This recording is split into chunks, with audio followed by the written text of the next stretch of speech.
నమస్కారం, సిటీ వార్తలకు స్వాగతం. ముందుగా హెడ్లైన్స్.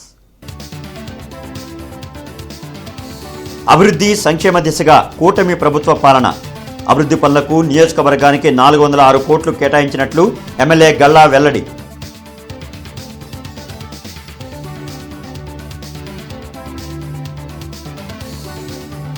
తూర్పులో పర్యటించిన ఎమ్మెల్యే నసీర్. ప్రజా సమస్యలపై ఆరా, పరిష్కారానికి అధికారులకు ఆదేశం.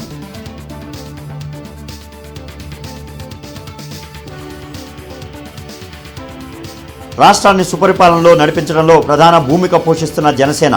స్థానిక సంస్థల ఎన్నికలకు సిద్ధంగా ఉన్నాం. పార్టీ సర్వసభ్య సమావేశంలో బోనబోయిన గాదె వెల్లడి.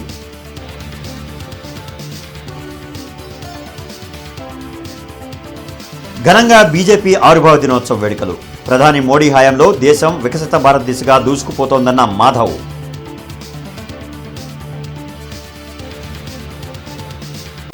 ఇంటర్నెట్ చరిత్రలో సంచలనం సిటీ బ్రాడ్బ్యాండ్. ఇప్పుడు ఇంటింటికి ఇంటర్నెట్, సిటీ నుంచి గ్రామం వరకు అదే స్పీడ్. మీరు ఈ రోజే సిటీ బ్రాడ్బ్యాండ్ కుటుంబంలో చేరండి. గత పాలకుల నిర్లక్ష్యం కారణంగా కార్పొరేషన్ నిధులు 500 కోట్ల రూపాయలు వెనక్కి వెళ్లాయని ఎమ్మెల్యే గల్లా మాధవి ఆరోపించారు. కూటమి ప్రభుత్వం ఏర్పడ్డాక అభివృద్ధి సంక్షేమం 2 కళ్లలా పనిచేస్తుందని ఆమె అన్నారు. శ్రీనివాసరావుపేటలోని ఎమ్మెల్యే కార్యాలయంలో జరిగిన మీడియా సమావేశంలో ఎమ్మెల్యే గల్లా మాధవి మాట్లాడారు.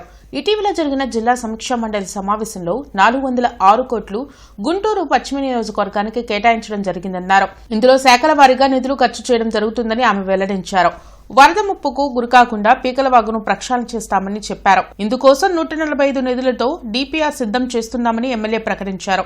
తన నియోజకవర్గంలో చేపట్టే అభివృద్ధి పనుల గురించి ఈ నెల 11వ తేదీన సీఎం చంద్రబాబు నిర్వహించే సమావేశంలో ప్రస్తావిస్తామని ఎమ్మెల్యే స్పష్టం చేశారు. ప్రజలకు ఇచ్చిన మాటలను కూటమి ప్రభుత్వం నిలబెట్టుకుంటూ ముందుకు పోతుందన్నారు. అయితే ఇక కార్పొరేషన్కి వచ్చేది ఇటు పన్నుల ద్వారా లేదంటే అటు వసూళ్ల ద్వారా వచ్చే ఏదైతే అమౌంట్ ఉందో అది దగ్గర 100 కోట్లకు మించి లేదు. ఇప్పుడు ఈ 100 కోట్ల అమౌంట్ గత 2 సంవత్సరాలుగా పనులు చేస్తున్న కాంట్రాక్టర్లకు చెల్లించాల్సిన అవసరం ఉంది, జీతభత్యాలు చెల్లించాల్సిన అవసరం ఉంది, ఇక్కడ ఉన్న కొన్నిటి మీద వాటిని స్పెండ్ చేయాల్సిన అవసరం ఉంది. అయితే ఇక మిగిలే అమౌంట్తో మనం ఎంతవరకు ఎంత మేరకు పనులు చేయొచ్చు అన్న దాని మీద దృష్టి పెట్టాలి. మనకు ఆర్ఓబి కూడా ముందుకు తీసుకెళ్లాల్సిన అవసరం ఉంది. కాబట్టి వీటన్నిటిని దృష్టిలో పెట్టుకొని మిగులుతున్న ఆ మొత్తాన్ని రానున్న రోడ్లకో, డ్రైన్లకో లేదంటే ఎలక్ట్రిసిటీకో వాడాల్సిన పరిస్థితి ఉంటుంది. ఇక రాష్ట్రానికి ఏకైక రాజధానిగా అమరావతికి చట్టబద్ధత కల్పించినందుకు అమరావతి రాజధాని మహిళలు మొక్కులు తీర్చుకునేందుకు విజయవాడ తరలి వెళ్లారు. అమరావతి రాజధాని ఐక్య కార్యాచరణ సమితి ఆధ్వర్యంలో విజయవాడ కనకదుర్గ అమ్మవారికి అమరావతి రాజధాని ఉద్యమ మహిళలు మొక్కులు చెల్లించారు. ప్రకాశం ప్యారేజ్ మీదుగా కనకదుర్గమ్మ అమ్మవారి దేవస్థానం వరకు అమరావతి రాజధాని మహిళలు పాదయాత్రగా బయలుదేరారు. అమరావతి నుండి మహిళలు భారీగా తరలివచ్చారు. ఈరోజు అమరావతికి భూములు ఇచ్చిన రైతులందరూ వారు త్యాగాలు చేసి వారు అమ్మవారికి మొక్కు తీర్చుకోవడానికి ఈ కనకదుర్గ గుడికి రావడం జరిగింది.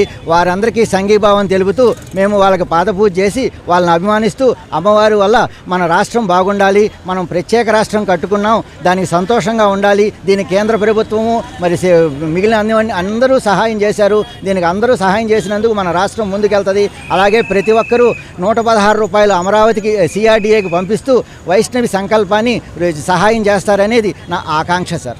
మరి అమరావతికి సహాయం జీవం పోద్దాం, 116 చేద్దాం అనే కాన్సెప్ట్తో అమ్మాయి ఎంతైనా పోజేసి మళ్ళీ ఆమె అంబాసిడర్ కాబట్టి బాబు గారికి ఇవ్వాలి, మరి 100 కోట్ల టార్గెట్ పెట్టుకుంది, బాబు గారికి ఇవ్వాలి తప్పకుండా ఇలా అని చెప్పి తన సందేశం కానీ తన మంచి కార్యక్రమం చేపట్టిందండి. ఇలాంటి కార్యక్రమాన్ని స్ఫూర్తిగా తీసుకోవాలి చాలామంది పిల్లలు. వాళ్ళ తల్లిదండ్రులు మాకేమి ఇచ్చారు అనకుండా మనమేమి ఇస్తున్నాం రాష్ట్రానికి కానీ తల్లిదండ్రులు కానీ పేరు ఇవాళ వాళ్ళ పలానాళ్ళ అమ్మాయి అంటే అంత గ్రేట్గా ఫీల్ అవుతున్నారు.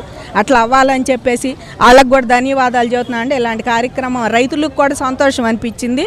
ఈ అమరావతి ఆవిష్కర్త అయినటువంటి నారా చంద్రబాబు నాయుడు గారు, అదేవిధంగా భారత ప్రధాని నరేంద్ర మోడీ గారు, హోంశాఖ మంత్రులు అమిత్ షా గారు, మన రాష్ట్ర ఉప ముఖ్యమంత్రి పవన్ కళ్యాణ్ గారు, యువనేత నారా లోకేష్ గారు, వీరందరి యొక్క సమిష్టి కృషి ఫలితంగానే ఈరోజు అమరావతి రాజధానికి ఒక శాశ్వతమైన రాజధానిగా ఒక చట్టబద్ధతని కల్పించబడింది.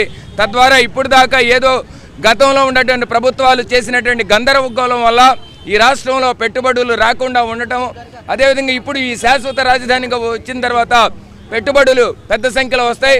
ఎప్పుడైతే రాష్ట్రంలోకి పెట్టుబడులు వరదలాగా ప్రవాహం జరిగిద్దో ఇక్కడ అభివృద్ధి కూడా జరుగుతుంది. ఆ అభివృద్ధి ఫలాల వల్ల ఈ రాష్ట్ర ప్రజలందరూ కూడా సర్వతోముఖ అభివృద్ధి చెందుతారు. కాబట్టి దాని అన్నిటికీ మూలమైనటువంటి ఈ అమరావతి రాజధాని చట్టబద్ధతని రాష్ట్ర ప్రజలందరూ కూడా పెద్ద పండుగగా చేసుకుంటూ ఉన్నారు. తూర్పు నియోజకవర్గంలోని అన్ని ప్రాంతాల్లో సమస్యల పరిష్కారానికి ప్రత్యేక ప్రణాళిక ద్వారా ముందడుగు వేస్తున్నామని తూర్పు ఎమ్మెల్యే నసీర్ అహ్మద్ తెలిపారు. ఈ సందర్భంగా ఎమ్మెల్యే నసీర్ అహ్మద్ బొంగరాలబీడు, డొంకరోడ్డు తదితర ప్రాంతాల్లో పర్యటించి స్థానిక సమస్యలపై ప్రజలను అడిగి వివరాలు తెలుసుకున్నారు. ప్రతిరోజు శానిటేషన్ సిబ్బంది సమయానికి వస్తున్నారా, ఏదైనా సమస్యలు వస్తున్నాయా, డ్రైనేజీ వ్యవస్థ సక్రమంగా పనిచేస్తుందా వంటి వివరాలు అడిగి తెలుసుకున్నారు. కొన్ని ప్రాంతాల్లో శానిటేషన్ వ్యవస్థలో లోపాలు ఉన్నట్లు తెలియడంతో వెంటనే సంబంధిత అధికారులతో మాట్లాడి తగిన చర్యలు తీసుకోవాలని సూచించారు. అనంతరం విద్యుత్ సరఫరా, స్తంభాల ఏర్పాటు వంటి అంశాలను పరిశీలించి వెంటనే అధికారులతో మాట్లాడారు. ఎక్కడ విద్యుత్ సరఫరాకు ఆటంకం కలగకుండా చూడాలని, అవసరమైన ప్రదేశాల్లో నూతన పోల్స్ ఏర్పాటు చేయాలని ఆదేశించారు. ముఖ్యమంత్రి చంద్రబాబు నాయుడు సహకారంతో గుంటూరు తూర్పు నియోజకవర్గంలో ప్రతి ప్రాంతాన్ని అభివృద్ధి పథంలోకి తీసుకువెళ్లడమే లక్ష్యంగా పనిచేస్తామని ఎమ్మెల్యే నసీర్ అహ్మద్ తెలిపారు. ఎన్నిసార్లు చెప్పాను సార్? ఎవరికి చెప్పా? ఏ గారికి చెప్పాను. అది ఎంత పని అండి? మీ దగ్గర కాంట్రాక్ట్ ప్రొవిజన్ పెట్టించండి. అయినా అది కూడా మీకు కూడా పెద్ద పని. అది ఇల్లు కట్టిన దాంట్లో 5 పైసలు కాదు. ఇది 2 సిమెంట్ మేము చేసి వెళ్తా కావాలంటే. ఇప్పుడు అది అంటే చిన్న చిన్నవి ఏదైనా వచ్చినప్పుడు కంప్లైంట్ ఎవరో ఒకళ్ళు నాయకులు అండర్ గ్రౌండ్ డ్రైనేజ్ ఇప్పుడు కాదు, మళ్ళీ రోడ్లన్నీ పగిలి కొడతారు. కొన్ని రోజులు ఆగితే పన్నులు మీకు ఇది ఇంట్లో ఇళ్ళకి వేయించుకుంటారా? వాటర్ కనెక్షన్స్ ఇక్కడ పోల్ అంట ఒకటి పెట్టి తెప్పిస్తాలే, అన్ని పెట్టిద్దాం. ఇకేంటి ఇన్స్పెక్టర్ గారు, ఎన్ని రోజులు అయింది తీసి కాలువలు? అట్లా లేదే. రానున్న స్థానిక సంస్థల ఎన్నికల్లో కూటమి ప్రభుత్వం ఆధ్వర్యంలో 76 డివిజన్లు గెలుపొంది గుంటూరు మేయర్ స్థానాన్ని కైవసం చేసుకుంటామని జనసేన రాష్ట్ర ప్రధాన కార్యదర్శి బోనబోయిన శ్రీనివాస్ యాదవ్ ధీమా వ్యక్తం చేశారు. జనసేన పార్టీ ఉమ్మడి గుంటూరు జిల్లా సర్వసభ్య సమావేశం అమరావతి రోడ్లో జరిగింది. ఈ కార్యక్రమానికి రాష్ట్ర ప్రధాన కార్యదర్శి బోనబోయిన శ్రీనివాస్ యాదవ్, జిల్లా అధ్యక్షులు గాదే వెంకటేశ్వరరావు, సీనియర్ నాయకులు చందు సాంబశివరావు, మిర్చాడ్ వైస్ చైర్మన్ బెట్రగుంట మల్లిక, ఇతర ముఖ్య నాయకులు హాజరయ్యారు. ఈ సందర్భంగా పలువురు నేతలు మాట్లాడుతూ రానున్న కాలంలో పార్టీని ఏ విధంగా బలోపేతం చేయాలనే అంశాలపై చర్చించడం జరిగిందన్నారు. ఉమ్మడి గుంటూరు జిల్లా వ్యాప్తంగా 1,50,000 పైగా సభ్యత్వాలు నమోదయ్యాయని అన్నారు. అమరావతి రాజధానికి చట్టబద్ధత కల్పించిన మోడీ చంద్రబాబుకు, పవన్ కళ్యాణ్కు, లోకేష్కు ధన్యవాదాలు తెలిపే తీర్మానంపై అందరూ సంతకాలు చేశామని తెలిపారు. గత ప్రభుత్వం చేసిన అరాచక పాలన నుండి రాష్ట్రాన్ని సుపరిపాలనలో నడిపించడంలో జనసేన పార్టీ ప్రధాన భూమిక పోషించిందన్నారు. ఈ కార్యక్రమంలో మైనార్టీ నాయకులు కమల్, ఇతర ముఖ్య నాయకులు పాల్గొన్నారు. ప్రస్తుతం ఉన్నటువంటి రాజకీయాల్లో ఒక మార్పు తీసుకురావాలనే ఆలోచనతో ఏర్పడినటువంటి పార్టీ జనసేన పార్టీ. 24లో కూటమిని ఏర్పాటు చేసి అనూహ్యమైనటువంటి మెజారిటీతో ప్రభుత్వంలోకి అడుగిడి ఇవాళ ఈ గడిచిన 2 సంవత్సరాల్లో కూడా ఆంధ్ర రాష్ట్రంలో గత 5 సంవత్సరాలు నాశనం చేసిందన్నంతా కూడా రిగ్రెట్ చేస్తూ అవన్నీ కూడా సరిచేసుకుంటూ ఇవాళ వాళ్ళకి మించి పెద్ద ఎత్తున సంక్షేమం ఇస్తూ వాళ్ళు ఏదైతే పగలగొట్టారో ఆ పగలగొట్టినన్నింటిని కూడా మళ్ళా రీబిల్డ్ చేస్తూ ఇవాళ రాజధాని దాదాపు 50,000 కోట్ల పైచిలుకు పనులన్నీ కూడా గ్రౌండింగ్ అయ్యి ఇవాళ బిల్డింగ్లన్నీ కూడా ముందుకెళ్తూ ఉన్నటువంటి పరిస్థితి. ఇదంతా కూడా ఇవాళ ఆంధ్ర రాష్ట్రంలో పీస్ఫుల్గా జరుగుతుందంటే ఏకైక కారణం జనసేన పార్టీ కూటమిలో భాగస్వామి కావటం, కూటమిని ఏర్పాటు చేసినటువంటి ఘనత దక్కించుకున్నటువంటి పవన్ కళ్యాణ్ గారి ఆశయాలకు అనుగుణంగానే ఇవాళ ఆంధ్ర రాష్ట్రం ఎంత పీస్ఫుల్గా వెళ్తుందని కూడా చాలా గర్వకారణంగా మేమైతే చెప్పుకోగలుగుతున్నాం. ఇవాళ రాష్ట్ర పౌర సరఫరాల శాఖ మంత్రులు నాదెళ్ల మనోహర్ గారికి పుట్టినరోజు శుభాకాంక్షలు తెలియజేసుకుంటూ ఈ రోజున రాబోయే స్థానిక సంస్థల ఎన్నికల్లో ఏ విధంగా మనం కూటమిలో ఉన్నటువంటి పార్టీలతో కలిసి పోటీ చేసే క్రమంలో ఎలా ముందుకెళ్ళాలి, ఎక్కడెక్కడ ఏ సీట్లని ఎవరు పోటీ చేస్తే బాగుంటుంది, ఏ విధంగా ముందుకెళ్తే బాగుంటుందనే క్రమంలోనే ఈ యొక్క పార్టీ సమావేశం జరిగింది. వచ్చినటువంటి నాయకులందరూ కూడా వారి యొక్క ఆలోచనలు మాతో పంచుకున్నారు. మరి ముఖ్యంగా గుంటూరు పట్టణంలో 76 డివిజన్లు కాబోతూ ఉన్నాయి. ఈ గుంటూరు పట్టణం అమరావతికి దగ్గరలో, రాష్ట్ర రాజధానికి దగ్గరలో ఉంది. ముఖ్యంగా ఈ గుంటూరు పట్టణంలో 76 సీట్లు గెలుచుకునే దిశగా కూడా జనసేన పార్టీ ఒక ప్రణాళికని రూపొందిస్తూ ఉంది. ఉన్నటువంటి స్థానిక శాసనసభ్యులు ముగ్గురితో కలిసి ఎక్కడెవరు పోటీ చేయాలనేది కూడా భవిష్యత్తులో ఒక మీటింగ్ ఏర్పాటు చేసుకోబోతా ఉన్నాం. ముందుగా మా స్థానాలు ఎక్కడ, మేము ఎక్కడ పోటీ చేయాలి, ఎవరైతే బాగుంటుందనే అంశంపై ఈ రోజున ఈ మీటింగ్ ఏర్పాటు చేసుకోవడం జరిగింది.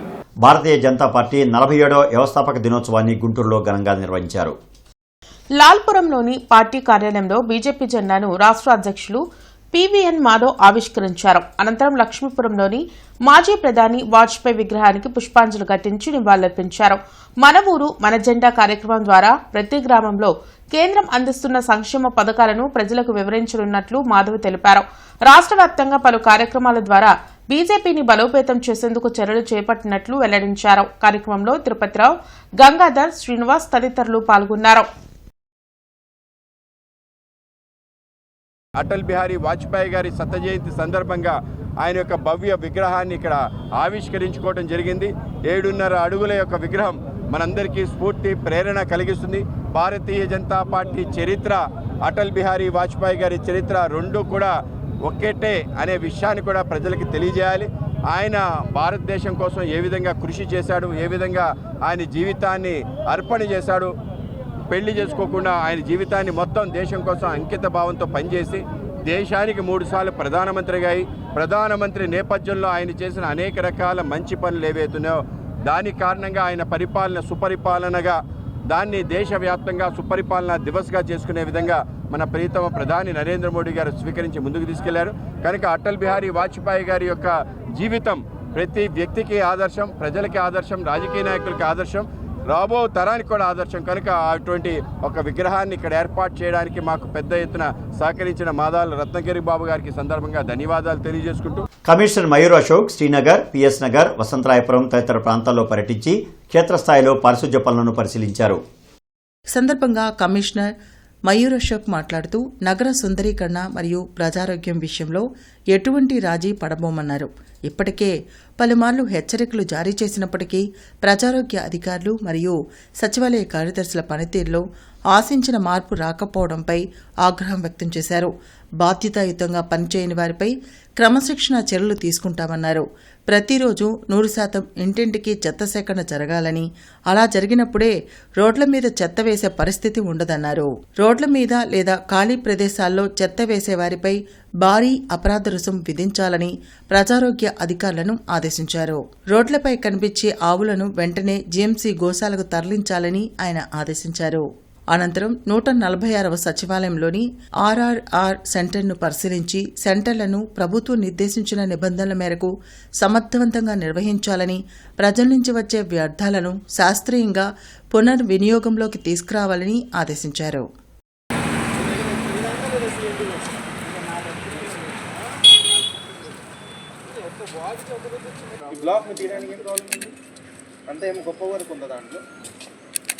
ఈ చిన్న కాలంలో మీరు గ్యాంగ్ వర్క్ చేయండి. ఈ మైక్రో పాకెట్ ఉందా? మన సెలెక్టెడ్ మైక్రో పాకెటా? మరి ఇది ఏంటి అంత దూరం ఉందా? అక్కడి నుంచి ఇక్కడే కదా. మరి ఎందుకు అంత చెత్త ఉన్నట్టు మీరు బయటకు వచ్చేయండి. వాళ్ళకి ఇమీడియట్గా వాళ్ళు ఇమీడియట్గా స్విచ్ చేసుకోగలరు. లోపల పెట్టుకోండి, బయట ఎందుకు చేయలేదు? పైన ఎన్ని రోజుల నుంచి చెప్తాను, రేపటి నుంచి అవుతుంది. ప్రతిరోజు అసలు చెత్త ఎందుకు ఉండాలి? అంతా ఉంటుంది. ఇవాళ నేను వచ్చినప్పుడు ఉంటుందా చెత్త? మరి అంతా మెయిన్ రోడ్ మీద చెత్త కలెక్ట్ అవుతుంది. ఏం చేస్తుంది? ఏం చేస్తుంది కదా మీరు?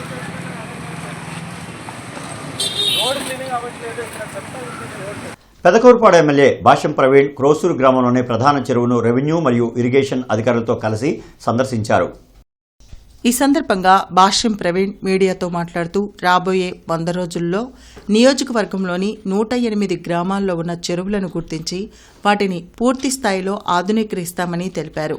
మొదటి 5 రోజుల్లో చెరువుల గుర్తింపు, ఆ తర్వాత 5 రోజుల్లో ప్రణాళిక రచన, 80 రోజుల్లో పనులు పూర్తి చేయడం, చివరి 10 రోజుల్లో పనుల నాణ్యతను పర్యవేక్షించడం ఇదే మా లక్ష్యమని తెలిపారు. రైతు బాగుంటేనే రాష్ట్రం బాగుంటుందన్న నినాదంతో ముందుకు సాగుతున్నామని తెలిపారు. గతంలో చంద్రబాబు నాయుడు చేపట్టిన జన్మభూమి కార్యక్రమం స్ఫూర్తితో మళ్లీ నియోజకవర్గంలోని అన్ని చెరువులను ప్రక్షాళన చేసి నీటి ఎద్దడి లేకుండా చూస్తామని ఎమ్మెల్యే ఈ సందర్భంగా హామీ ఇచ్చారు. ఈ కార్యక్రమంలో స్థానిక నాయకులు, రైతులు మరియు అధికారులు పాల్గొన్నారు.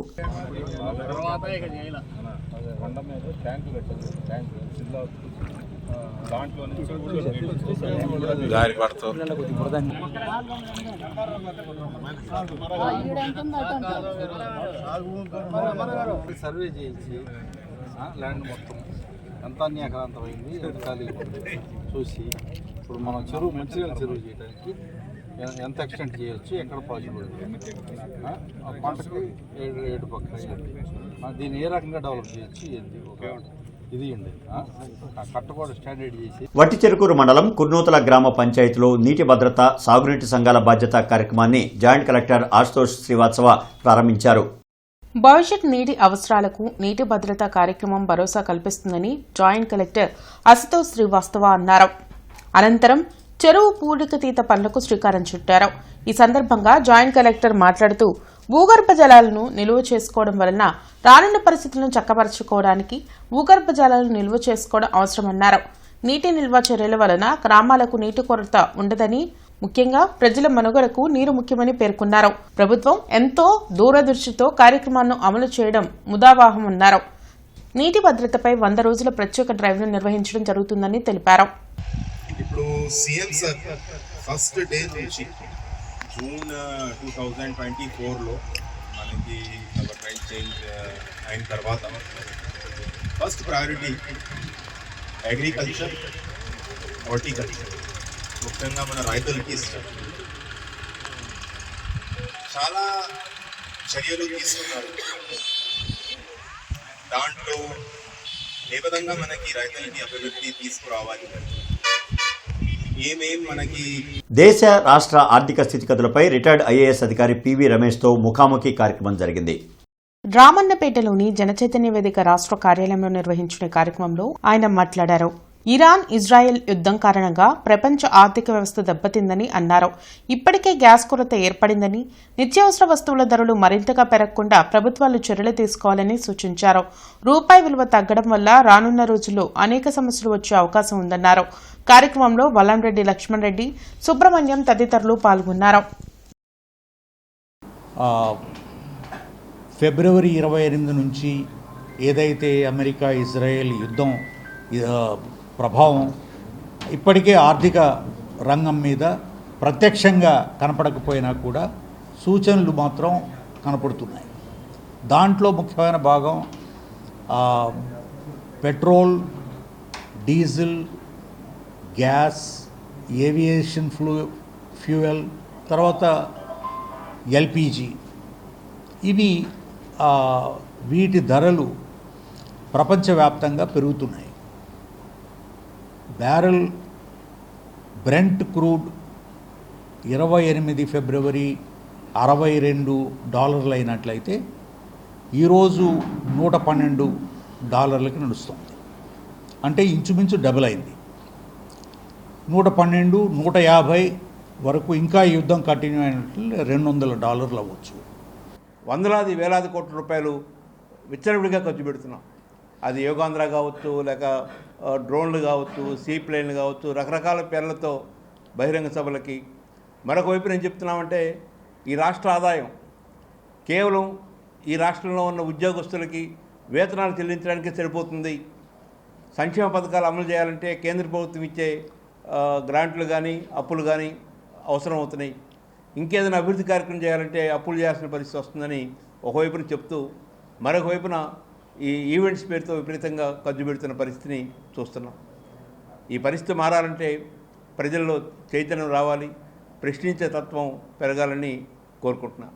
ఇంటర్నెట్ చరిత్రలో సంచలనం సిటీ బ్రాడ్బ్యాండ్. ఇప్పుడు ఇంటింటికి ఇంటర్నెట్, సిటీ నుంచి గ్రామం వరకు అదే స్పీడ్. మీరు ఈ రోజే సిటీ బ్రాడ్బ్యాండ్ కుటుంబంలో చేరండి. కలెక్టరేట్లో ప్రజా సమస్యల పరిష్కార వేదిక కార్యక్రమం జరిగింది. జిల్లా నలుమూల నుంచి వచ్చిన బాధితులు తమ సమస్యలు పరిష్కరించాలంటూ డిఆర్ఓ ఖాజాబలికి వినతులు అందించారు. ప్రతి సోమవారం కలెక్టరేట్లో నిర్వహించే ప్రజా సమస్యల పరిష్కార వేదికకు బాధితులు బారులు తీరారు. ఫిర్యాదులను జిల్లా ఉన్నతాధికారులు స్వీకరించారు. ఆయా సమస్యల పరిష్కారంకు తగు చర్యలు తీసుకుంటామని భరోసా కల్పించారు. రాష్ట్రంలో 30,000 పోస్టులకు ఖాళీలు ఉండగా కేవలం 10,060 పోస్టులకు మాత్రమే డీఎస్సీ విడుదల చేయడం దారుణమని డీవైఎఫ్ఐ నాయకులు కృష్ణకాంత్ ఆవేదన వ్యక్తం చేశారు. వెంటనే నిరుద్యోగులకు నిరుద్యోగ వృత్తి ఇచ్చి అన్ని శాఖల ఉద్యోగాలకు డీఎస్సీ విడుదల చేయాలని కలెక్టరేట్లో వినతి పత్రం ఇచ్చామని తెలిపారు. పొన్నూరులో తనకు 9 సెంట్ల స్థలంలో డాబా ఉందని, అనారోగ్య కారణంగా గుంటూరులో 2 సంవత్సరాలు ఉండడంతో స్థానికులు కబ్జా చేసి బెదిరిస్తున్నారని షేక్ బాజీ సయ్యద్ అనే వికలాంగుడు ఆవేదన వ్యక్తం చేశారు. అధికారుల చుట్టూ ఎన్నిసార్లు తిరిగినా ప్రయోజనం లేదని, తనకు న్యాయం చేయాలని వేడుకున్నారు. హైవేలో 3.5 సెంట్లు కొనుగోలు చేస్తే పక్కన ఫ్లాట్లు వాళ్ళు ఆక్రమించుకొని సెంటు స్థలమే మిగిలించారని, తనకు న్యాయం చేయాలని ఐపీడీ కాలనీకి చెందిన చాతరాజుపల్లి వీరరాజు ఫిర్యాదు చేశారు. దాదాపుగా అసెంబ్లీలో కానీ అధికారికంగా వాళ్ళు లెక్కలు ప్రకటించినట్టయితే వాళ్ళు చెప్పిన లెక్కల ప్రకారం 30,000 పోస్టులు ఖాళీగా ఉన్నాయి. కానీ మనం ప్రకటించిన జాబ్ క్యాలెండర్ చూసుకుంటుంటే 10,060 పోస్టులు మాత్రమే ప్రకటించారు. ఒక కానిస్టేబుల్ పోస్టులోనే హోంమంత్రి గారు చెబుతూ దాదాపు 10,000 ఖాళీలు ఉన్నట్టు ప్రకటించారు. కానీ మనకు జాబ్ క్యాలెండర్లో 1,500 మాత్రమే ఉన్నటువంటి పరిస్థితి అయితే ఉంది. కాబట్టి మేము అడుగుతుంది, రాష్ట్ర అభివృద్ధికి కీలకం రాష్ట్ర రాజధానిలో ఆ నిర్మాణ పనుల్లో ఉపాధికి ఇంజనీరింగ్ ఇంటర్ నుంచి ఇంజనీరింగ్ స్థాయి వరకు చదువుకున్న విద్యార్థులందరికీ అక్కడ ముందు ఉపాధి కల్పించండి, ఆ తర్వాత స్థానికేతరులకు కూడా కల్పించాలని చెప్పి కూడా మేము అడుగుతా ఉన్నాం. కాబట్టి ఈ 2 సమస్యల మీద కలెక్టర్ గారికి రికమెండేషన్ చేశాం. కాబట్టి ఈ సమస్యల పరిష్కారం కోసం భవిష్యత్తులో డివైఎఫ్ఐ ఆధ్వర్యంలో పెద్ద ఎత్తున ఆందోళన చేయబోతున్నాం. దీనికి అభ్యర్థులందరూ కూడా సహకరించాలని చెప్పి కోరుతా ఉన్నాం. ఇక పొన్నూరులో టౌన్ ఏఈ గారు, కరెంటు ఏఈ గారు, ఆ అధికారులు ఏ విధంగా ఉన్నారంటే ఏ డాక్యుమెంట్ లేదు, ఏమీ లేదు. వాళ్ళు కబ్జా చేసిన వాళ్ళ కరెంట్ ఇచ్చేశారు వాళ్ళ దగ్గర డబ్బులు తీసుకొని. ఇదేమండి తొలగించండి అంటే మేము తొలగించామంటున్నారు. నేనే కరెంటు మీటర్ అడిగితే 1,00,000 అడుగుతారు. మొత్తం నేను సబ్మిట్ చేస్తేనే నాకు మీటర్ ఇస్తారు. వాళ్ళ దగ్గర ఏమీ లేవు, అయినా మీటర్ ఇచ్చేశారు. నా కబ్జాకోరుల్ని తొలగించాలి, నా ఆస్తి నాకు ఇప్పించాలి, కబ్జాకోరులకి శిక్షణ పడాలి. అక్రమంగా కరెంట్ ఇచ్చిన ఏఈ గారు కరెంటు తొలగించాలి. నేను నేషనల్ హైవే పక్కన స్థలం కొనుక్కున్నాను సార్. నేను 2019లో కొనుక్కున్నాను. నా స్థలం నా పక్క వాళ్ళు కబ్జా చేశారు సార్. దానికి ఆ కబ్జా చేసే వాళ్ళ గురించి నేను సర్వే పెట్టుకోనక అనేక సార్లు మండల సర్వేయర్ గారు, జిల్లా సర్వేయర్ గారిని సంప్రదించాను సార్. వీళ్ళు వచ్చేసి సర్వే చేసి రోడ్డు కింద పోయిన వాళ్ళకి పోయింది తక్కువ అయితే ఎక్కువ చూపిస్తున్నారు సార్. అలాగే 15 సెంట్లు స్థలం ఉన్న కొల్లూరు వెంకటరత్నం గారికి రోడ్డు విస్తరణలో 6 సెంట్లు స్థలం పోతే వాళ్ళకి ఇంకా 12 సెంట్లు ఉందని చెప్పి సూరపనేని పిచ్చేశ్వరరావు గారి పేరు చెబుతున్నారు సార్. సూరపనేని పిచ్చేశ్వరరావు గారు దాస రమాదేవి గారికి, ఆనిమళ్ళ చంద్రశేఖర్ గారికి ఈ మధ్యకాలంలో అమ్మారు సార్. అది నా స్థలం కాడికి వచ్చేసరికి యూటర్నింగ్ చేస్తున్నాను. నేషనల్ హైవే అనేది స్ట్రైట్గా ఉంది సార్. మాకేందంటే ఒక బస్ షెల్టర్ కానీ లేకపోతే గ్రంథాలయం కానీ లేదు సార్ నా స్థలం కాడ. కానీ అధికారులు చెబుతున్న ప్రకారంగా అందరికీ 1994లో 84 లింకులు పోతే నా సైటు మధ్యలో ఉంది సార్. 400 లింకుల్లో మధ్యలో ఉన్నాం మేము. నాకు యూటర్నింగ్ లాగా చూపిస్తున్నారు సార్. అది మా యందు దయించి ఎక్కడైనా సరే అధికారులు ఉన్న వాస్తవాలు గమనించి మాకు న్యాయం చేయగలగాలని కోరుతున్నాం సార్. ఏపీటీఎఫ్ ఆధ్వర్యంలో రేపు జీజీహెచ్లో ఉచిత వైద్య శిబిరం నిర్వహించనున్నారు. జర్నలిస్టులు, జర్నలిస్టు కుటుంబ సభ్యుల కొరకు ఈ శిబిరాన్ని ఏర్పాటు చేసినట్లు యూనియన్ జిల్లా అధ్యక్షులు రంగారావు తెలిపారు. జీజీహెచ్లోని నాట్కో సెంటర్లో వైద్య శిబిరాన్ని ఏర్పాటు చేసినట్లు, అన్ని వైద్య సేవలు అందుబాటులో ఉంచినట్లు జీజీహెచ్ సూపరింటెండెంట్ రమణ యశస్వి తెలిపారు. ఏప్రిల్ 7th ప్రపంచ ఆరోగ్య దినోత్సవం. రేపు ఆ సందర్భంగా మనకి చాలామంది ఈ గవర్నమెంట్ జనరల్ హాస్పిటల్ గురించి పాజిటివ్ న్యూస్ రాసే జర్నలిస్ట్ మిత్రులు, ఎవరైనా కానీ జర్నలిస్ట్ మిత్రులు అంటే మాకు మిత్రుల కింద లెక్కను, చక్కగా జీజీహెచ్ గురించి ఎంతో బాగా అద్భుతంగా నేను వచ్చిన దగ్గర నుంచి మంచిగా ఈ జీహెచ్ గురించి, పేషెంట్ల గురించి మంచిగా రాస్తూ వస్తున్న జర్నలిస్ట్ మిత్రులందరికీ కూడా ప్రపంచ ఆరోగ్య దినోత్సవం శుభాకాంక్షలు తెలియజేస్తూ వారికి రేపు ఈ సందర్భంగా ఒక మెడికల్ క్యాంప్, ఉచిత మెడికల్ క్యాంప్ జీజీహెచ్లో నాట్కో సెంటర్లో కండక్ట్ చేస్తున్నాము. ఔటర్ రింగ్ రోడ్ అలైన్మెంట్ మార్చడం వల్ల 4 గ్రామాల రైతులు నష్టపోతున్నారని రైతు సంఘం నాయకులు కంచుమాటి అజయ్ కుమార్ వెల్లడించారు. వట్టిచెరుకూరు మండలం వింజడంపాడు, చామళ్లమూడి, కుర్నూతల, పుల్లడిగుంట రైతులు కలెక్టర్లో నిరసన వ్యక్తం చేశారు. ఈ సందర్భంగా రైతు సంఘం నాయకులు కంచుమాటి అజయ్ కుమార్ మీడియాతో మాట్లాడారు. 2017లో ఇచ్చిన ఔటర్ రింగ్ రోడ్కు 2025లో అలైన్మెంట్ మార్చాలని అన్నారు. దానివలన 4 గ్రామాల రైతులు తీవ్రంగా నష్టపోతున్నారని చెప్పారు. దానికి తోడు మార్కెట్ రేటుకు ప్రభుత్వం ఇచ్చే విలువకు సంబంధం లేదని, తమకు న్యాయం చేయాలని గ్రీవెన్స్ లో వినతి పత్రం ఇచ్చారు. ఈ కార్యక్రమంలో చిరుమామిళ్ల రంగారావు, వెంకటేశ్వరరావు, గోపీకృష్ణ, రవిబాబు, అప్పారావు తదితరులు పాల్గొన్నారు. దేశవ్యాప్తంగా నేషనల్ హైవేలు చాలా జరుగుతున్నాయి నిర్మాణం, కానీ అవి కూడా 70 మీటర్లు మాత్రమే జరుగుతున్నాయి. ఇక్కడ 250 మీటర్లు అంటున్నారు, 500 మీటర్లు అంటున్నారు. ఇది రైతులు చాలా నష్టపోతారు. కానీ రియల్ ఎస్టేట్ వ్యాపారం చేయబోతున్నారా? మీరు రోడ్డు నిర్మాణం చేస్తే రైతులు కూడా సహకరిస్తారు. అభివృద్ధికి వ్యతిరేకం కాదు, రైతు సంఘాలు కూడా మేము సహకరిస్తాం. కానీ మీకు ఎంత అవసరం అంతే తీసుకోండి. అంతేగాని అదనంగా తీసుకుంటే వాళ్ళ రైతులు ఎకరంలో అరెకరం పోతే అరెకరం ఏం చేసుకుంటారు? అందువల్ల నష్టపోతున్నారు. కాబట్టి రైతులు మీరు 70 మీటర్లు తీసుకోండి. ఏదైతే ఈ అలైన్మెంట్ మార్చారో మార్చకుండా పాత దానిలో ఉంచాలని చెప్పేసి మేము రైతు సంఘం కోరుతున్నాం. లేని పక్ష రైతులందరూ కూడా ఆందోళనకు సిద్ధం అవుతున్నారు. అమరావతికి చట్టబద్ధత లభించడం చారిత్రాత్మక విజయమని అమరావతి విద్యార్థి యువజన జేఏసీ నాయకులు మధుకూరి రామబ్రహ్మం తెలిపారు. ఈ సందర్భంగా మంత్రి లోకేష్ కు కృతజ్ఞతలు తెలిపారు. గత ప్రభుత్వంలో ఎదురైన అవమానాలు, అనిశ్చితులను తట్టుకొని సాగిన అమరావతి ఉద్యమం చివరకు ఫలించింది. 2019 నుంచి కొనసాగిన ఈ పోరాటంలో రైతులు, మహిళలు, విద్యార్థులు కలిసి 1631 రోజులకు పైగా దీక్షలు, నిరసనలు చేపట్టి తమ అంకిత భావాన్ని చాటుకున్నారు. ప్రత్యేకంగా మహిళా రైతులు ఎదుర్కొన్న అవమానాలు, దాడులు ఉద్యమ చరిత్రలో బాధాకరమైన అధ్యాయంగా నిలిచాయని రామబ్రహ్మం తెలిపారు. కృష్ణబాబు కాలనీ వెనుక ఉన్న గ్రీన్ ల్యాండ్ కాలనీలోని ఎస్ఆర్కే విల్లాస్ యజమానులు ట్రాన్స్ఫార్మర్ లేక లో వోల్టేజ్తో అల్లాడుతున్నారని మాలమహానాడు నాయకులు ఈమని చంద్రశేఖర్ చెప్పారు. నగరంలో ఎస్ఆర్కే విల్లాస్ బిల్డర్ విద్యుత్ ట్రాన్స్ఫార్మ్ ని ఏర్పాటు చేయకుండా విల్లాస్ కొనుగోలుదారులను మోసం చేశారని ఆయన అన్నారు. అయితే విద్యుత్ శాఖ ఏఈ చుట్టూ ఎన్నిసార్లు తిరిగినా పట్టించుకోవడం లేదన్నారు. అందుకే కలెక్టర్ గ్రీవెన్స్ లో వినతి పత్రం ఇచ్చామని, తమకు న్యాయం చేయాలని కోరారు. ఈ కార్యక్రమంలో ఈమని చిట్టిబాబు తదితరులు పాల్గొన్నారు. అక్కడ ఎస్ఆర్కే విల్లాస్ అని చెప్పేసి ఒక వెంచర్ గ్రేటర్ కమ్యూనిటీలో 2 ఎకరాల్లో 40 ఇళ్ళు నిర్మించారు. 40 ఇళ్ళు నిర్మాణం గాను ప్రస్తుతానికి 30 ఇళ్ళు ఉన్నాయి. అక్కడ ఏంటంటే పర్మిషన్ తీసుకునేటప్పుడు కరెంటు ట్రాన్స్ఫార్మ్ వేయాలి. కాకపోతే కరెంట్ ట్రాన్స్ఫార్మ్ వేయకపోవడం వల్ల ఇప్పుడు ప్రస్తుతానికి 30 కుటుంబాలు నివసిస్తున్నాయి. ఈ 30 కుటుంబాలు రోజు సాయంత్రం 5 గంటల నుంచి నైటు 1 గంట వరకు ఫ్యాన్లు, లైట్లు తిరగడం కూడా చాలా కష్టంగా ఉంది. వృద్ధులు, పిల్లలు చాలా ఇబ్బంది పడుతున్నారు. దయించి కలెక్టర్ గారికి నా విన్నపాన్ని విన్నవించుకోవడానికి వచ్చాను. దయించి నా విన్నపాన్ని రిక్వెస్ట్ చేసి ట్రాన్స్ఫార్మర్ విషయమైన లో వోల్టేజ్ సమస్యను పరిష్కరించవలసింది కోరుచున్నాను. మరి పర్మిషన్ ఇచ్చేటప్పుడు అక్కడ ఏఈ గారు 3 ఫేజ్ కరెంట్ ఇవ్వాలి. వాళ్ళకి అందరూ ఏసీలు ఉన్నాయి, ఫ్యాన్లు ఉన్నాయి, లైట్లు కూడా తిరగట్లేదు. గతంలో ఉన్న ఏఈ గారు పర్మిషన్ ఇవ్వకుండా ట్రాన్స్ఫార్మర్లు పెట్టకుండా పర్మిషన్ ఇచ్చారు. దాని మూలన లైట్లు కానీ ఫ్యాన్లు కానీ ఏమీ తిరిగే పరిస్థితి లేదు. చాలా ఇబ్బంది. ఒక్కొక్క ప్లాట్ వచ్చేసి 70 లక్షల రూపాయలు కట్టడం జరిగింది. అందరు కూడా నివాసం ఉన్నారు.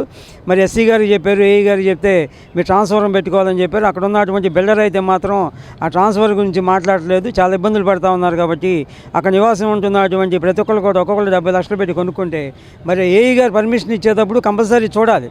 ఎందుకంటే లోటు పడింది. కాబట్టి అక్కడ ఉన్నటువంటి ఎక్కువ మంది ఎస్సీ, ఎస్టీ, బీసీలే ఉన్నారు. కాబట్టి వాళ్ళకి న్యాయం చేయాలని చెప్పి జిల్లా కలెక్టర్ గారిని కోరటం అయింది. వైసీపీ తీరు చూస్తుంటే ఒక రాజకీయ పార్టీలా కాకుండా ప్రజలను మభ్య ఒక డ్రామా కంపెనీలా తయారైందని శాసనమండలి చీఫ్ విప్ పంచుమర్తి అనురాధ విమర్శించారు. మంగళగిరిలోని టీడీపీ కేంద్ర కార్యాలయంలో పంచుమర్తి అనురాధ మీడియాతో మాట్లాడారు. అమరావతి అభివృద్ధిని దోపిడీ అంటున్న జగన్ తన తండ్రి అధికారాన్ని అడ్డుపెట్టుకుని 1000 కోట్లు సంపాదించడాన్ని ఏమంటారని ప్రశ్నించారు. రాజధాని అమరావతికి వ్యతిరేకంగా జగన్ చేస్తున్న కుట్రలు ఇక ప్రజలు సాగనివ్వరని చెప్పారు.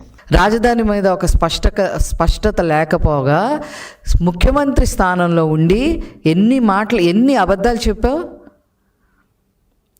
అవన్నీ కూడా స్వయంగా నారా లోకేష్ గారు ట్వీట్ చేయటం కూడా జరిగింది. ఆ వీడియోలు నీకు తిరిగి సమాధానం చెప్పే పరిస్థితి కూడా లేదు. కానీ ఏదో రకంగా బురద చల్లాలి అనే ఉద్దేశంతో నువ్వు కూర్చున్నావు. కేవలం ఇది కక్ష సాధింపు తప్ప ఇంకొకటి కాదు.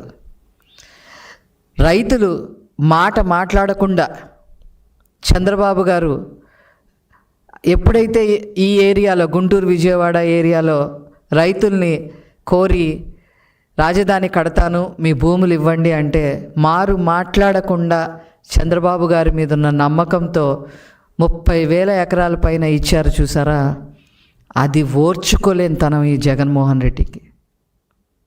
జిల్లా ఎస్పీ కార్యాలయంలో ప్రజా సమస్యల పరిష్కార వేదిక కార్యక్రమం జరిగింది. జిల్లా నలుమూల నుంచి వచ్చిన బాధితులు తమ సమస్యలు పరిష్కరించాలంటూ ఎస్పీ కార్యాలయంలో అధికారులకు వినతులు ఇచ్చారు. ప్రతి సోమవారం ఎస్పీ కార్యాలయంలో నిర్వహించే ప్రజా సమస్యల పరిష్కార వేదికకు బాధితులు భారీగా తరలివచ్చారు. ఫిర్యాదులను పోలీసు ఉన్నతాధికారులు స్వీకరించారు. ఆయా సమస్యల పరిష్కారానికి తగు చర్యలు తీసుకుంటామని భరోసా కల్పించారు. రాజకీయాల్లో ఉన్నత విలువలకు విశ్వసనీయతకు నిలువెత్తు రూపంగా రాష్ట్ర పౌర సరఫరాల శాఖ మంత్రి నాదెండ్ల మనోహర్ నిలుస్తారని జిల్లా జనసేన అధికార ప్రతినిధి ఆళ్లహరి అన్నారు. తాను చేపట్టిన ప్రతి పదవికి అత్యున్నతమైన గౌరవాన్ని తీసుకొచ్చిన నాయకుడు నాదెండ్ల మనోహర్ అంటూ ఆళ్లహరి కొనియాడారు. జనసేన పార్టీ అగ్రనేత నాదెండ్ల మనోహర్ పుట్టినరోజు సందర్భంగా శ్రీనివాసరావు తోటలో బాణాసంచ కాల్చుతూ కేక్ కట్ చేసి వేడుకలు నిర్వహించారు. ఈ సందర్భంగా ఆళ్లహరి మాట్లాడుతూ ఉమ్మడి ఆంధ్రప్రదేశ్ శాసనసభకు స్పీకర్గా ఆయన సభను ఎంతో హుందాగా నడిపిన తీరును ప్రజలెప్పటికీ మర్చిపోరన్నారు. జనసేన అధినేత పవన్ కళ్యాణ్ భావజాలాన్ని, పార్టీ సిద్ధాంతాలను ప్రజల్లోకి బలంగా తీసుకువెళ్లడంలో మనోహర్ది కీలక పాత్ర అని అన్నారు. అలాగే తెనాలి నియోజకవర్గ శాసనసభ్యుడిగా మనోహర్ గారికి ముందు, మనోహర్ గారి తర్వాత అన్నట్టుగా తెనాలి నియోజకవర్గాన్ని సర్వతోముఖాభివృద్ధిగా అభివృద్ధి చేసినటువంటి వ్యక్తి నాదెండ్ల మనోహర్ గారు. అలాగే జనసేన పార్టీలో క్షేత్రస్థాయిలో చిన్న కార్యకర్తల దగ్గర నుంచి కీలకమైనటువంటి పరిణామాల్లో ప్రతి దాంట్లో కూడా తన పాత్రని విజయవంతంగా నిర్వహించిన వ్యక్తి నాదెండ్ల మనోహర్ గారు. ఆయనకి ఈ రాష్ట్ర ప్రజలందరి తరపున, జనసేన పార్టీ తరపున, కూటమి ప్రభుత్వం తరపున మరొకసారి హృదయపూర్వక అభినందన తెలియజేస్తూ ఆయనకి భగవంతుని ఆశీస్సులతో పాటు ప్రజల ఆశీస్సులు మెండుగా ఉండాలని చెప్పి కోరుకుంటామన్నా. దేవాదాయ ధర్మాదాయ శాఖ హిందూ ధర్మ పరిరక్షణ ట్రస్ట్ చైర్మన్ దాసరి శ్రీనివాస్ ఆదేశాల మేరకు జిల్లాల్లోని అన్ని మండలాల్లో ట్రస్ట్ కోఆర్డినేటర్ నియామకాలు జరిగాయి. రాష్ట్ర కోఆర్డినేటర్స్ కాసుల కృష్ణంరాజు, కొండలరావు, జిల్లా హిందూ ధర్మ పరిరక్షణ కోఆర్డినేటర్గా వేపూరి నాగహేమ అనిల్ కుమార్ను నియమించారు. ఈ కార్యక్రమంలో స్టేట్ కోఆర్డినేటర్ మాట్లాడుతూ జిల్లాలో హిందూ ధర్మ పరిరక్షణ ట్రస్ట్ కోఆర్డినేటర్ నియామకాల్లో భాగంగా గుంటూరుకు చెందిన అనిల్ కుమార్ కు నియామక పత్రాన్ని స్టేట్ కోఆర్డినేటర్లు అందజేశారని తెలిపారు. అనంతరం కాసుల కృష్ణంరాజు మాట్లాడుతూ హిందూ ధర్మ పరిరక్షణ ట్రస్ట్ కోఆర్డినేటర్లు నియామకం జరుగుతుందని తెలిపారు. ప్రతి దేవాలయాల ధార్మిక సదస్సులు, ఆధ్యాత్మిక కార్యక్రమాలు, కళా బృందాల కార్యక్రమాలు ఏర్పాటు చేస్తున్నట్లు వాళ్ళు తెలియజేశారు. గతంలో సామూహిక అక్షరాభ్యాస కార్యక్రమం విజయవంతం అవ్వడం ఎంతో సంతోషకరమని, పత్రికా యాజమాన్యానికి, మీడియా ప్రతినిధులకు, ఉపాధ్యాయులకు, చిన్నారుల తల్లిదండ్రులకు కృతజ్ఞతలు తెలియజేశారు. రానున్న రోజుల్లో జిల్లా వ్యాప్తంగా సాంస్కృతిక కార్యక్రమాలు ప్రారంభమవుతాయన్నారు. అనంతరం అనిల్ కు నియామక పత్రం అందజేసి దైవ కార్యక్రమంలో చురుగ్గా పాల్గొనాలని తెలిపారు. ఈ సందర్భంగా పలువురు అనిల్ ను అభినందించారు. నగర కమిషనర్ మయూర్ అశోక్ ఆదేశాల మేరకు కౌన్సిల్ హాల్లో పీజీఆర్ఎస్ ను అదనపు కమిషనర్ చల్లా ఓబులేసు నిర్వహించారు. ఈ సందర్భంగా అదనపు కమిషనర్ అధికారులతో మాట్లాడుతూ పీజీఆర్ఎస్లో ప్రజలు ఇస్తున్న అర్జీలను సమగ్రంగా పరిష్కారం చేయాలన్నారు. బియాండ్ ఎస్ఎల్ఏలోకి వెళ్లడానికి వీల్లేదన్నారు. క్షేత్రస్థాయి అధికారులు అర్జీలను నేరుగా వెళ్లి పరిశీలించి పరిష్కారానికి కృషి చేయాలన్నారు. పీజీఆర్ఎస్ ద్వారా 45 ఫిర్యాదులు అందాయని, పట్టణ ప్రణాళిక విభాగం 17, ఇంజనీరింగ్ విభాగం 18, రెవెన్యూ విభాగం 7, ప్రజారోగ్య విభాగానికి సంబంధించి 3 ఫిర్యాదులు అందాయన్నారు. 11 kV మారుతినగర్ ఫీడర్ నందు మరమ్మతుల నిమిత్తం రేపు ఉదయం 7 గంటల నుంచి మధ్యాహ్నం 12 గంటల వరకు Akbar Masjid, Vinobanagar, GMC school, Zakir Hussain Nagar, LB Nagar, Kondaiah colony తదితర ఏరియాల్లో విద్యుత్ సరఫరాకు అంతరాయం కలదని డీఈపీ రమేష్ తెలిపారు. కావున వినియోగదారులు సహకరించాల్సిందిగా ఆయన కోరారు. నేటి మిర్చి ధరలు ఇలా ఉన్నాయి. నాన్ ఏసీ మిర్చి ధరలు కామన్ వెరైటీ 334 రకం minimum 13,500, maximum 22,500, model 22,000. Number 5 minimum 14,500, maximum 22,000, model 20,500 రూపాయలు. 273 రకం మినిమం 14,000, మాక్సిమం 21,500, మోడల్ 21,000. 341 రకం మినిమం 14,000, మాక్సిమం 22,000, మోడల్ 21,000. 4,884 రకం మినిమం 13,500, మాక్సిమం 19,000, మోడల్ 18,500 రూపాయలు. స్పెషల్ వెరైటీ తేజ రకం minimum 13,000, maximum 19,300, model 19,000, Byadgi 355, minimum 14,000, maximum 23,000, model 22,000. Devanur deluxe minimum 15,500, maximum 22,000, model 21,500. Armoor రకం మినిమం 13,500, మ్యాక్సిమం 18,000, మోడల్ 17,500. మిర్చి తాలూకాయ common variety 334 రకం minimum 7,500, maximum 10,500, model 10,000 రూపాయలు. నెంబర్ 5 మినిమం 7,500, మ్యాక్సిమం 10,000, మోడల్ 9,500 రూపాయలు. 341 రకం minimum 8,000, maximum 12,000, model 11,000. Special variety Teja రకం minimum 7,500, maximum 9,600, model 9,300 రూపాయలు. బడిగి minimum 8,500, maximum 10,500, model 10,000 రూపాయలు. వార్తలు ముగించే ముందు హెడ్లైన్స్ మరొకసారి. అభివృద్ధి సంక్షేమ దిశగా కూటమి ప్రభుత్వ పాలన. అభివృద్ధి పనులకు నియోజకవర్గానికి 406 కోట్లు కేటాయించినట్లు ఎమ్మెల్యే గల్లా వెల్లడి.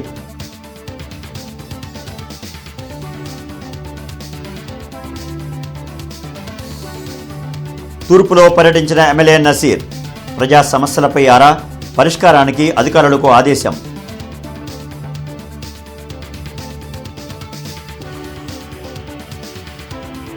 రాష్ట్రాన్ని సుపరిపాలనలో నడిపించడంలో ప్రధాన భూమిక పోషిస్తున్న జనసేన.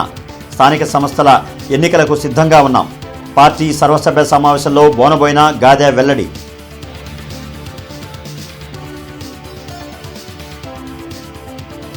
ఘనంగా బీజేపీ ఆవిర్భావ దినోత్సవ వేడుకలు. ప్రధాని మోడీ హయాంలో దేశం వికసిత భారత్ దిశగా దూసుకుపోతోందన్న మాధవ్.